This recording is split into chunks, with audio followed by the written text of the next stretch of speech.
विधानसभा चुनाव के समय ही परिणाम आने से पहले ही मैंने ये बात कही थी।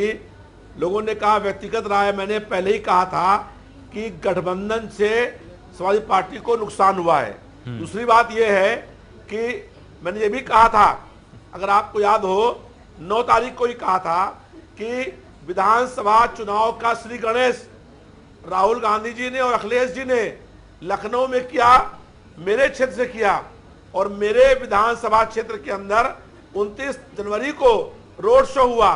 30 तारीख को मैंने नामांकन किया और 31 तारीख को गठबंधन को तोड़ते हुए कांग्रेस पार्टी ने सिंबल दे दिया और कांग्रेस पार्टी ने जीतने नहीं, भारतीय जनता पार्टी को जिताने के लिए चुनाव लड़ने का काम किया और कांग्रेस के कारण से मैं चुनाव हारने का काम हुआ।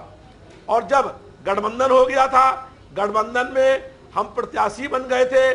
प्रत्याशी बनने के बाद हम यहाँ विधायक थे, भाजपा को हमने हराया था, प्रदेश सरकार के मंत्री थे।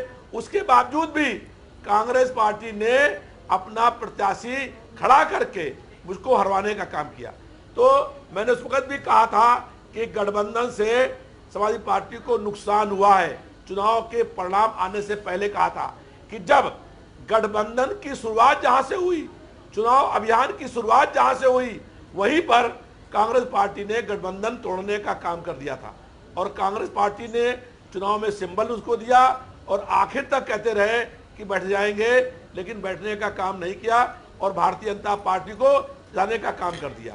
कांग्रेस पार्टी की जमानत जब्त हो गई, लेकिन हम थोड़े वोट से चुनाव हार गए। तो मैंने उस वक्त भी कहा था कि अगर गठबंधन हो तो गठबंधन मन से हो, गठबंधन में जो धर्म है उसका पालन हो, और अगर गठबंधन स्वार्थों के लिए हो रहा है तो उसका कोई मतलब नहीं है।